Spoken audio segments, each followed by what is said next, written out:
Hello, everybody. This is Professor Joseph Holbrook with another weekly installment of U.S. Civilization since 1877, otherwise known as Modern American History, otherwise known as AMH 2020, in the fall of 2024.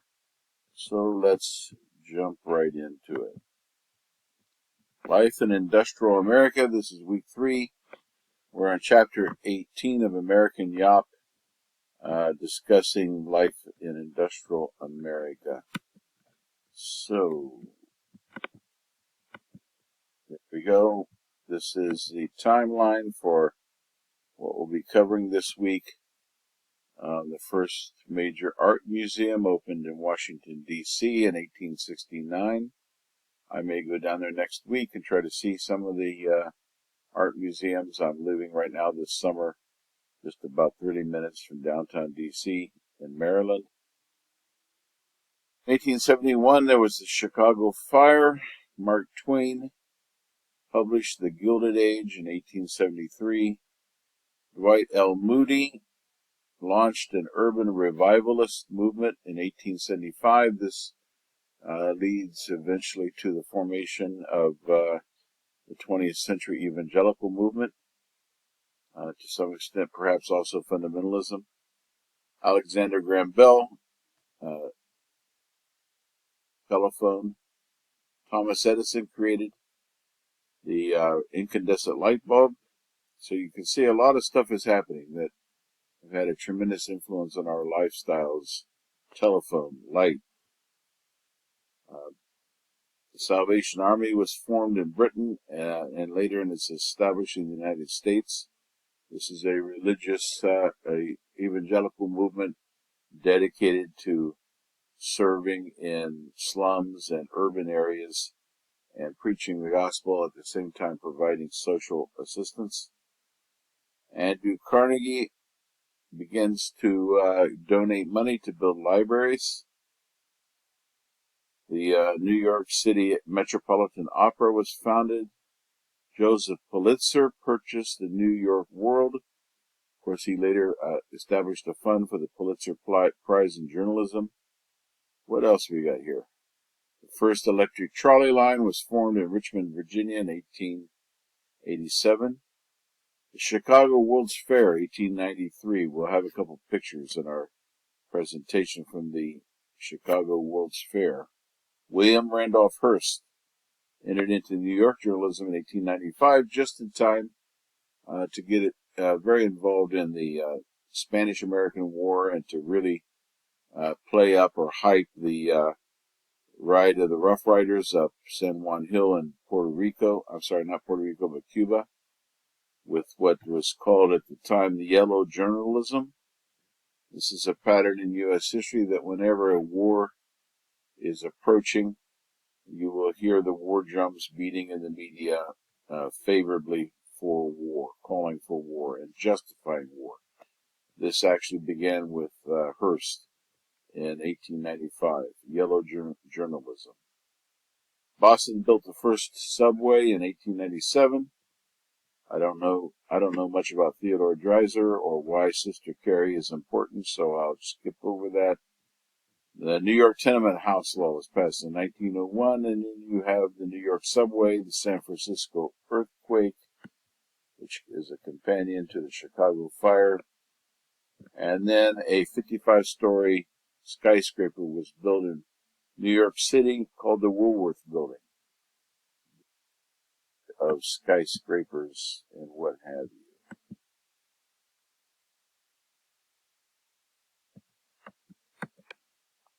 Here is a picture from Chicago. My picture's in the way here, isn't it? Picture of a street in Chicago, Wabash Avenue, 1907. The beginnings of urban life in the U.S.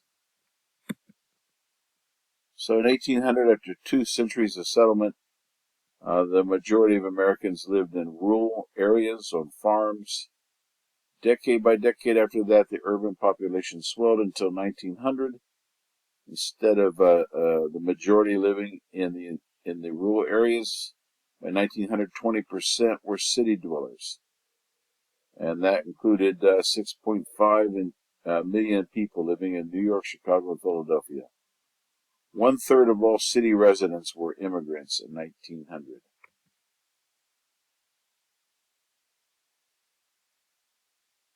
Here is a picture of a meatpacking plant in Cincinnati. This is a mass production of pork. I think that was probably the Swift company, but I'm not entirely positive.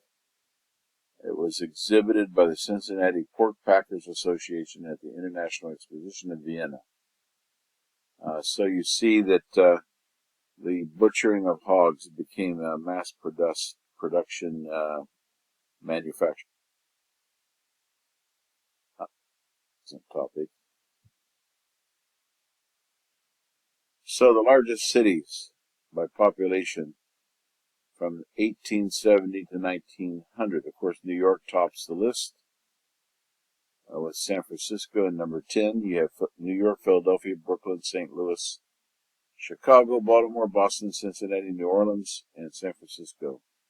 The largest growth, I think, that you see there would be New York, from less than 1 million to over 3.5 million, quite almost 3.5 million in 1900. That's a 30-year period. Of course, most of that was immigration. Then also in Philadelphia, you see from 600,000 up to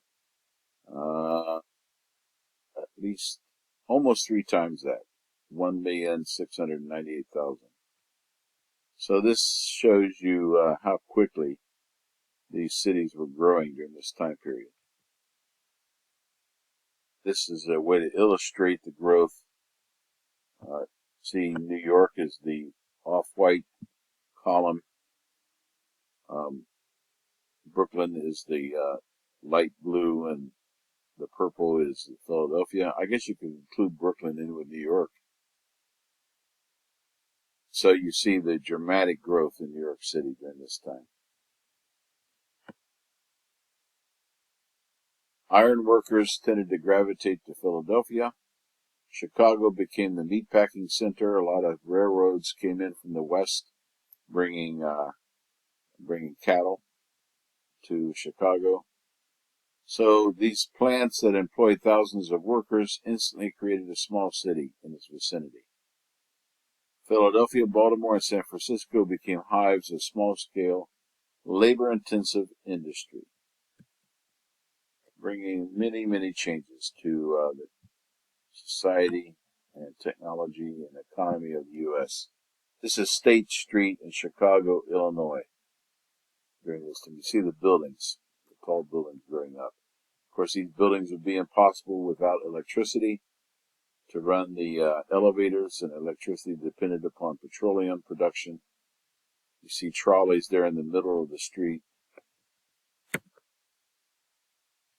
This is around 1910.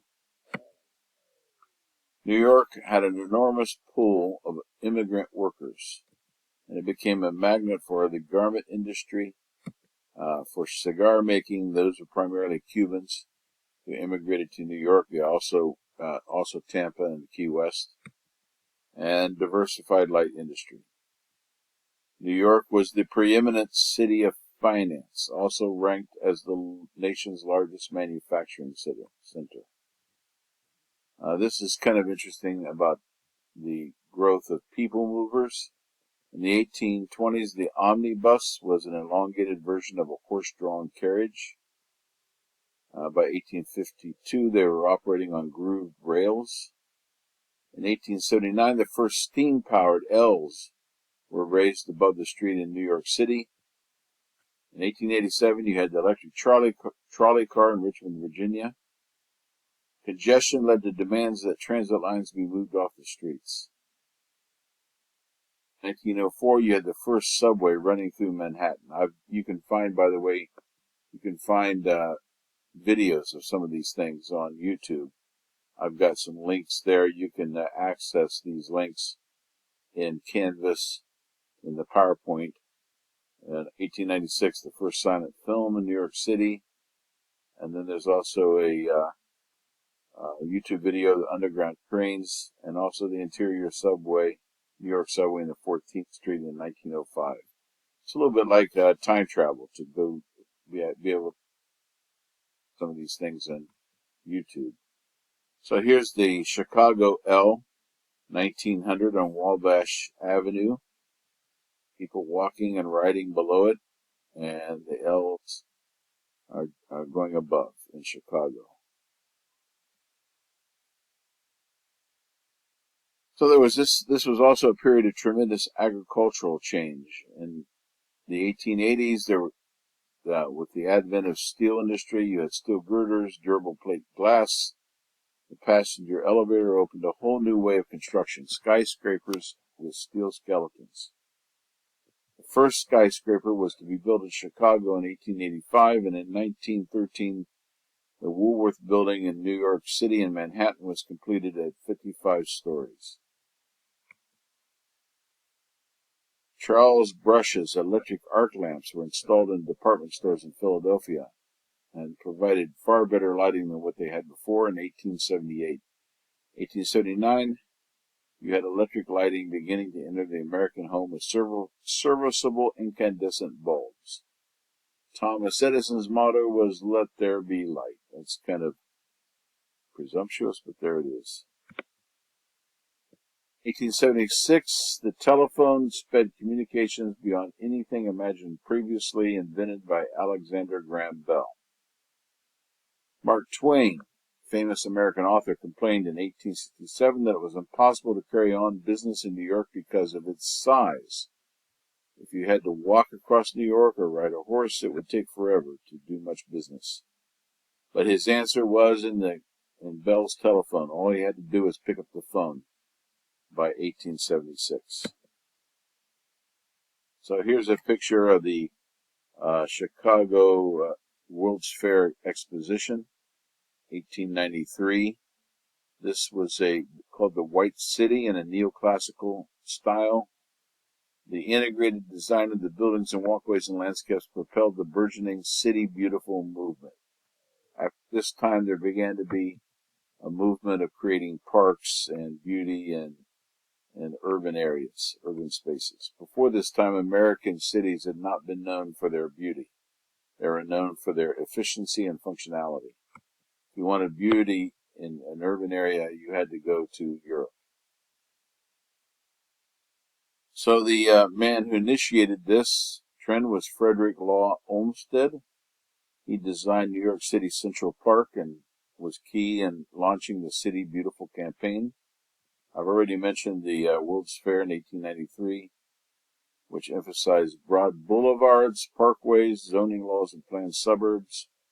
Berlin had more grandeur, but Chicago was more efficient. Central Park, older picture, and then a more recent picture in 1952.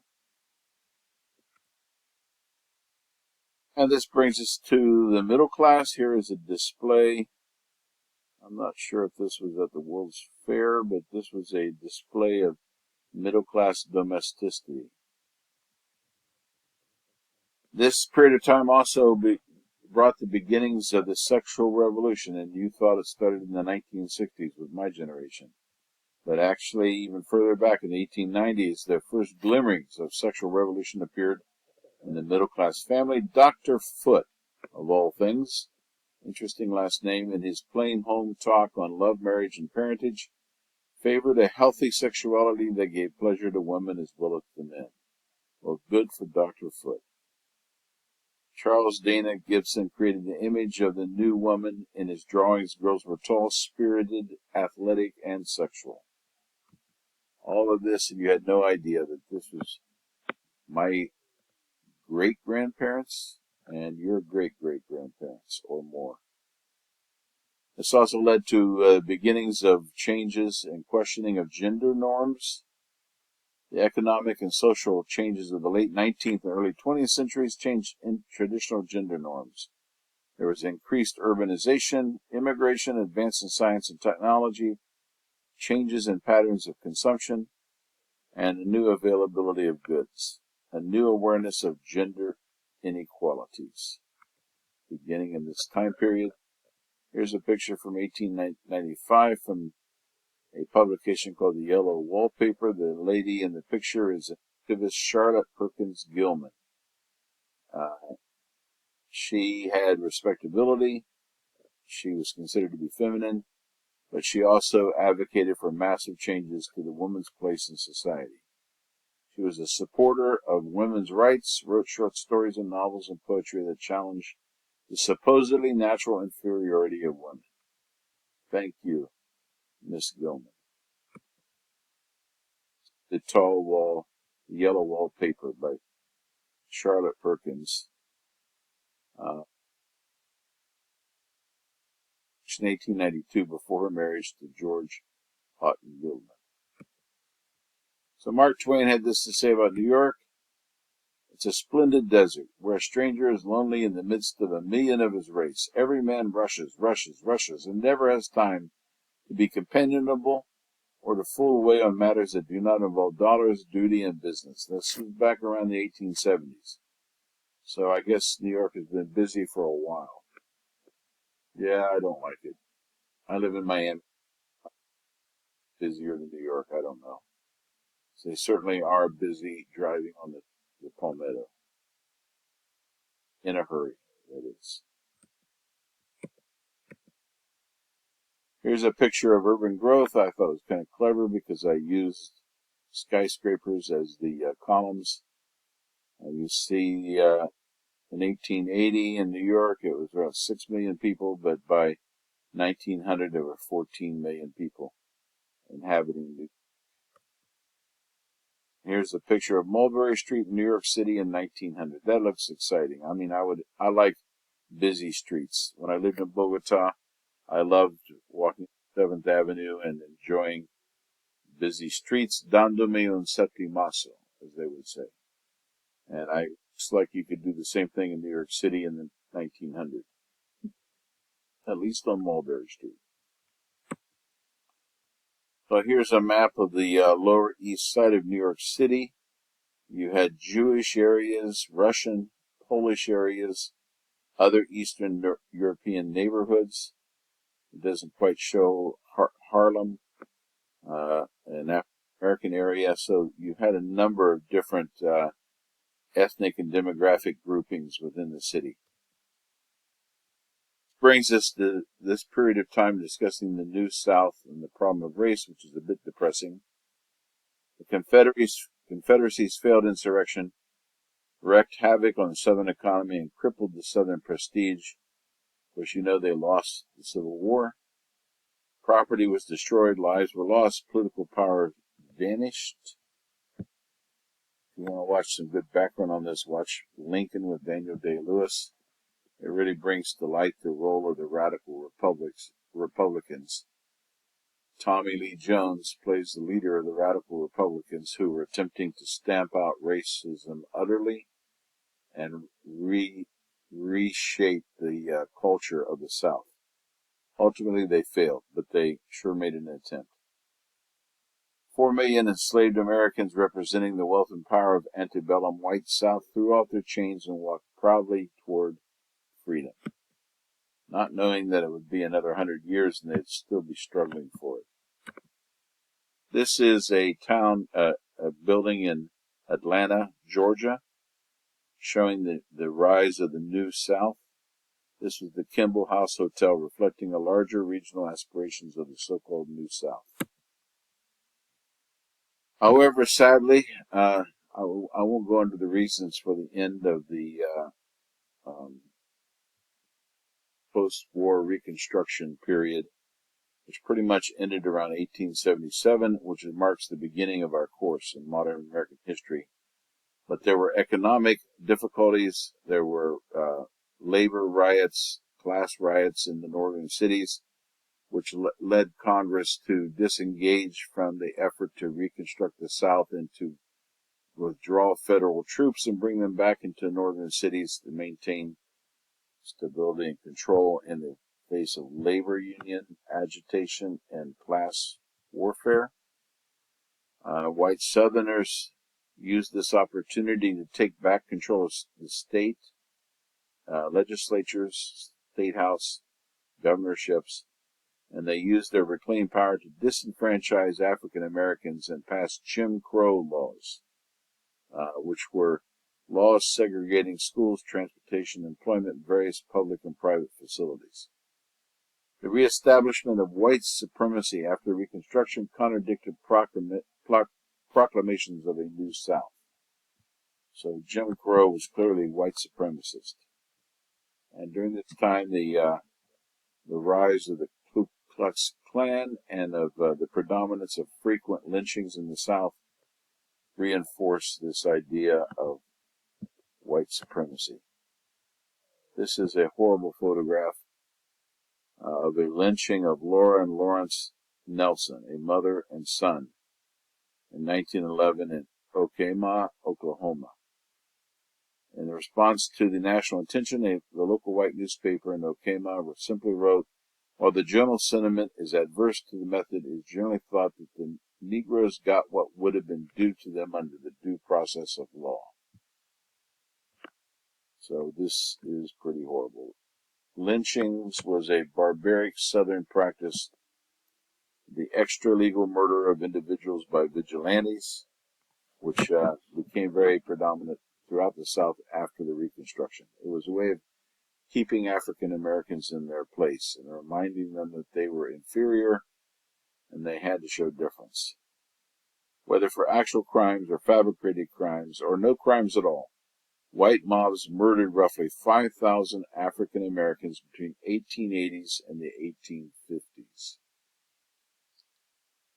70 years, 5,000. That's more African Americans lynched than all the women that were killed in the witchcraft trials in Europe or the Inquisition.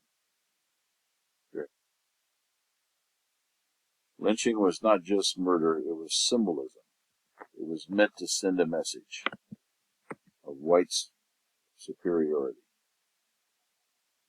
In the last years of the 19th century, Southerners lynched 2 or 3 African Americans every week. States of Mississippi and Georgia had the greatest number of recorded lynchings. From 1830 to 1880, from 1880 to 1930, Mississippi lynch mobs killed 500 African Americans. Georgia mobs murdered more than 400. Ida B. Wells was an African American woman born in the last years of slavery and a pioneering anti-lynching advocate. She lost 3 friends to a lynch mob in Memphis in 1892. So she went on to write a book called The Southern Horrors, a lynch law in all of its phases. She documented the South's lynching culture and exposed the myth of the black rapist. Ida B. Wells, an African American woman. God bless her.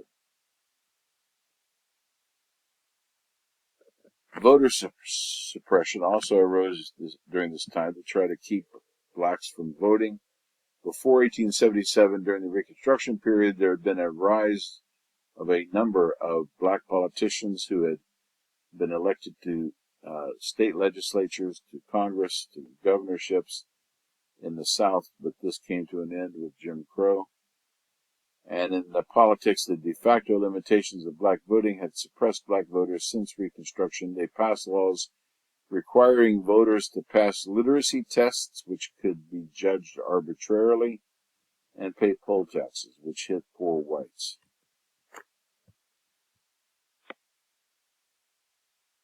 Black population in New York City increased by 30,000 between 1900 and 1910, making New York City second only to Washington, D.C. as a black urban center. There were 91,000 blacks in New York City in 1910, representing 2% of the total population. And here's the Cherry family, a middle-class black family living in Chicago. The picture was taken, I think, in 1906. Wiley and Fannie Cherry migrated to Chicago from North Carolina, settling in a small African American community on the west side. They prospered, and by 1906 they had become a middle class black family.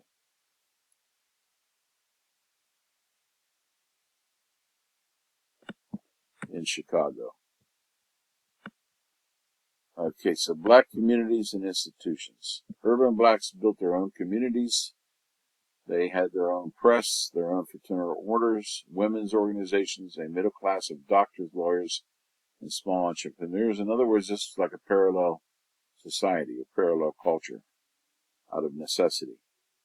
Black churches also flourished. There were 25 in Chicago in 1905, mainly Methodist and Baptist. The church was a central institution for city blacks, and the preacher was the most important and respected local citizen.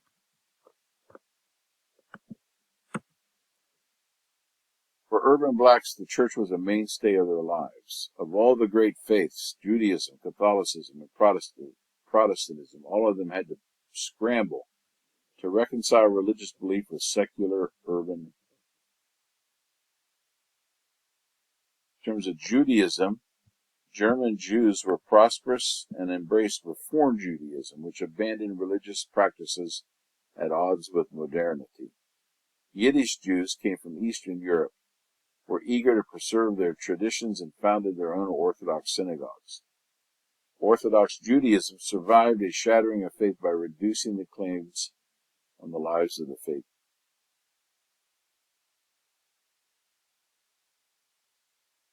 Catholics faced much the same problem, defined as Americanism. Traditionalists argued for insulating the church from the pluralistic American society. So Americanism is something that the Catholic Church faced a unique problem in the United States, because it wasn't the traditional dominant religion like it was in Colombia, South America, or in Spain or Italy. In the United States, Catholics became one more denomination out of many. That's what is being called here Americanism, the church, Catholic Church existing in a pluralistic society. That is, religiously pluralistic. Newly arrived ethnic immigrants demanded their own parishes and their bishops. By World War I, there were more than 2,000 language Catholic churches. So you would have a Polish Mass, you might have a Spanish Mass. Today you very frequently have Spanish Mass. I used to attend a Portuguese language Mass in Miami for Brazilians. So Italian would be another possible language. So you had Catholics worshiping in their own native tongues in specialized parishes. Protestants faced different problems. There was a growing remoteness of traditional Protestantism from its urban constituency. Although the upper middle class attended, the working class largely abandoned Protestantism. Wonder why that would be. Why would the working class abandon Protestantism? That's an interesting question. Protestants responded by evangelizing and organizing reading rooms, day nurseries, vocational classes, and other services. A unique Protestant group called the Salvation Army arrived from Great Britain in 1879. Salvation Army focused on social services and combining that with preaching the gospel. The YMCA, talking about the YMCA. The YMCA is the Young Men's Christian Association. You see in parentheses their muscular Christianity. That was an idea that became popular among Protestants at the end of the 19th century, that there needed to be a projection of a more muscular Christianity. Hence the idea of a gym, the Young Men's Christian Association, that would celebrate sports and athleticism and yet at the same time be Christian. It came around the time of the Civil War from Great Britain. This was also the era in which Charles Sheldon wrote a popular book called In His Steps, 1896. This you might call his book a more elaborate version of What Would Jesus Do? This was also a period of revivalism in evangelical Christianity, where there were periodic revivals to stir up the faithful with their religious enthusiasm. Revival movements in the 18th century origins had focused on individual redemption, but often with a lot of unique and strange accompaniments of people falling down, jerking, twitching, making noises because of feeling overcome by divine transcendence. Dwight L. Moody was a revivalist pioneer, and Billy Sunday was a former outfielder for the Chicago White Stockings, and he also was an evangelist, Billy Sunday. He was the forerunner of Billy Graham, you could say. Just done here. Hang in there with me. Another thing that emerged during this time, in this industrial period, the industrial city, was city amusements. You have to have ways of amusing these exploding populations of people living in close confinement in urban areas. 1896, Chicago had 6 vaudeville houses. By 1910, they had 22. The standard program of a vaudeville house was musical, dancing, comedy acts. Vaudeville attained an enormous following. Movies and films began appearing in 1896 in penny arcades. You can go ahead and put in a penny and watch the cartoon or the short or the film. For young singles, the amusements of the city created a new social space of going out or treating. You want to go out with me. Dating, in other words. And here is a picture of Coney Island. This is Luna Park, Coney Island in Brooklyn, somewhere between 1910 and 1915. Parental control over courtship broke down. Working-class youth forged a more easygoing culture of pleasure-seeking. Prostitution was not new, but it became more open and more intermingled with other forms of public entertainment. Oddly enough, opium and cocaine were still legal. They were not illegal substances in the 1890s. In fact, I think Coca-Cola got its name from the fact that it included some cocaine in it to give you a little pick-me-up, as you might say. Here's a picture of the Bowery at night in 1895. It's kind of an impressionistic picture. The Bowery itself, the name dates back to when the Dutch were in control of New York. So it was a major thoroughfare in downtown Manhattan. The painting was by W. Louis Sontag. It shows the street in all of its glory, crowded with shoppers and pleasure seekers. It was during this time that the Bowery gained a sort of a seamy reputation. Okay, that's basically it. That's all we've got for today. I hope you are having a good fall, and or if you're watching this in the summer as I'm making the recordings, I hope your summer is going well and pleasantly, and I hope to see you soon. Feel free to leave comments in the comment section or to contact me if you have any questions. Thank you very much.